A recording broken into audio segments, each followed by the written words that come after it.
j'ai toujours dit, c'est pas du bluff. J'ai fouillé ce document le 23 décembre 1984, c'était un dimanche. Le prophète a très bien dit que l'église est née au Bénin. Elle a grandi au Nigeria, mais sera organisée par la Côte d'Ivoire. D'abord, elle sera organisée en Côte d'Ivoire, mais ça veut dire par la Côte d'Ivoire.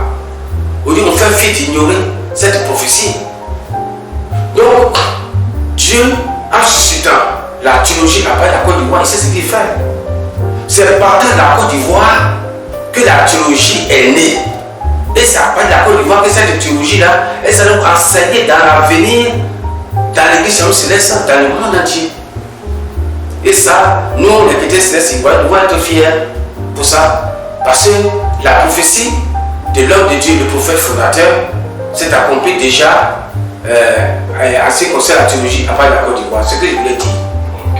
Maintenant, si les gens ne comprennent pas ça, ils n'ont qu'à comprendre ça aujourd'hui. On ne peut pas bâtir une église telle que l'église céleste qui va de façon galopante dans le monde entier sans la connaissance théologique. C'est ça l'anarchie. C'est l'anarchie. Parce que les gens ne savent pas ce qu'il faut faire. Or, lorsque vous avez étudié d'ici 1 an, 2 ans, vous avez un esprit nouveau de la connaissance de l'église et surtout de la parole de Dieu. Au fait de la théologie, si vous voulez très bien à terre, c'est le drap d'une église, c'est la couverture de l'église. C'est la théologie qui protège, si vous voulez très bien, les dogmes de l'église, la doctrine de l'église. Oui, l'église n'a pas de doctrine. Chacun vient avec sa doctrine. Pourquoi? Parce qu'il y a pas une école qui régit les dévanciers, qui régit la formation des chargés. Le chef qui est chargé vient sa doctrine. Ici, on ne peut pas corriger. Le seul instrument spirituel qui peut corriger une doctrine dans une église donnée, c'est bien la théologie. Vous voyez très bien, nous parlons un peu de Jacques Chrysostome. Le premier théologien, c'est Origène, qui est un grec. Prenez le cas de Jacques Chrysostome. Il était à l'époque évêque de Cappadoce. Mais quand il a été élu, désigné responsable de l'église de Constantinople, cet homme, avec la connaissance théologique que lui-même il a appris à partir de Origène, aujourd'hui, est fédéré dans le monde. C'est grâce à Jacques Chrysostome qu'aujourd'hui, l'église catholique parle de la théologie. C'est grâce à lui qu'aujourd'hui, l'église orthodoxe parle de la théologie. Et ils sont organisés. Vous voyez bien. Je donne un autre exemple. S'il n'y a pas de connaissance théologique, s'il n'y a pas de connaissance théologique, un chef d'église peut prendre une décision. Il va dire aujourd'hui, on prie comme ça, on prie comme ça, on prie comme ça. Ça n'ira nulle part. Parce que cette couverture qui doit couvrir cette décision n'existe pas. Or, si la théologie, avant que tout ce qui se passe, c'est là, ils sont déjà recyclés. Ils ont déjà reçu une formation continue. Et ils sortent avec une nouvelle donne de la chose. C'est pour ça qu'on dit la théologie, c'est une trace de la couverture de l'église. C'est la théologie qui protège les doctrines. Aujourd'hui, on peut se dire, voilà tel document qui dit que le prophète a fait ça, c'est vrai. Mais on ne peut pas l'appliquer. Parce que celui qui est sorti, enfin, le responsable de la question, qui doit appliquer la chose, n'a pas une connaissance théologique. Il n'y a pas une école. C'est pour cela que si vous voyez très bien, dans le monde entier, les puissantes églises sont celles qui ont adopté la théologie. Et si l'église veut être puissante, il faut forcément qu'elle arrive à inculquer certaines choses à ses dirigeants. Or, pour pouvoir leur inculquer, il faut forcément passer par une école. Vous voyez bien dans le livre de Actes des Apôtres, chapitre 19, quand l'apôtre Paul a commencé, il a posé une première question, il dit, mais est-ce que vous avez reçu le Saint-Esprit? Il dit, mais nous n'avons même pas parlé de Saint-Esprit. Il dit, ok, d'accord. Mais au moment où l'apôtre Paul parlait, il y a quelqu'un qui était opposé. Qu'est-ce qu'il a fait?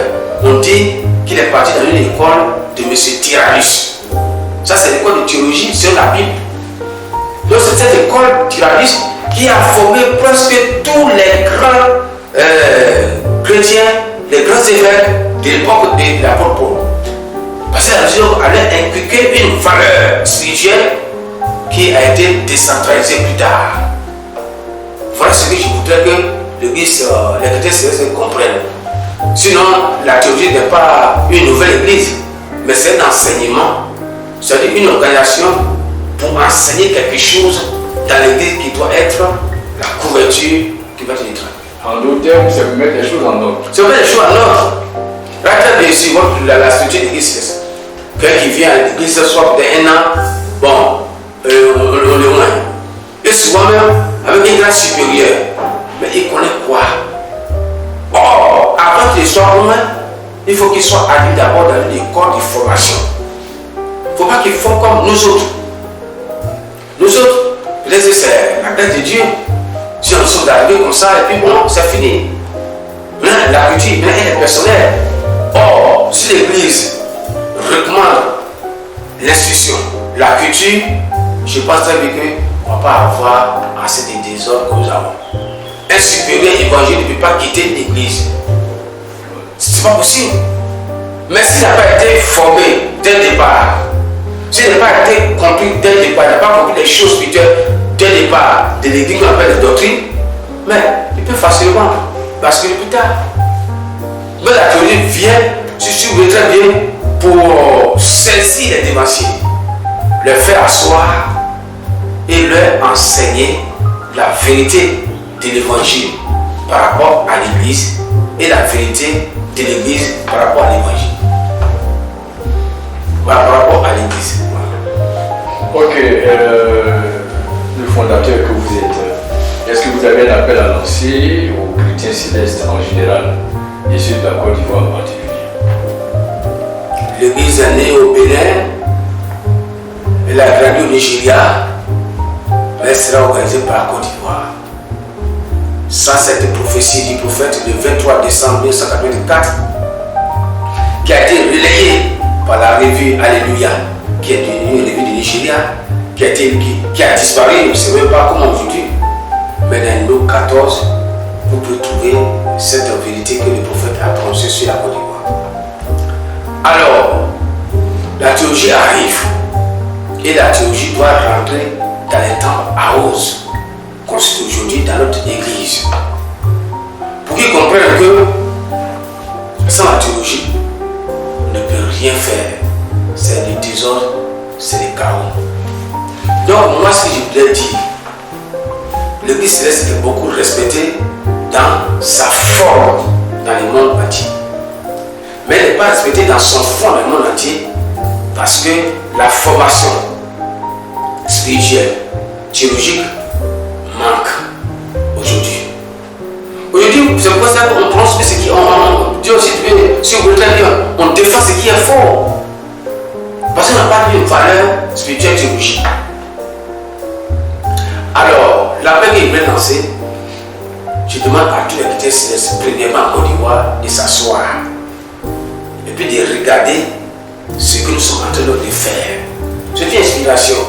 Vous voyez ces documents. C'est un message depuis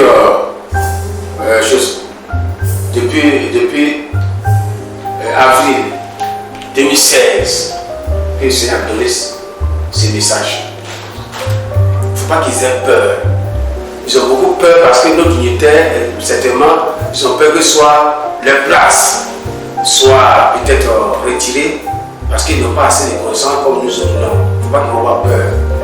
La théologie chrétienne universelle n'enlève rien d'une église.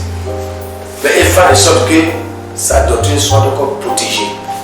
Ce qui veut dire qu'ils n'ont qu'à venir, qu'à s'approcher de l'institut pour prendre certaines valeurs et ils verront la vérité. Merci.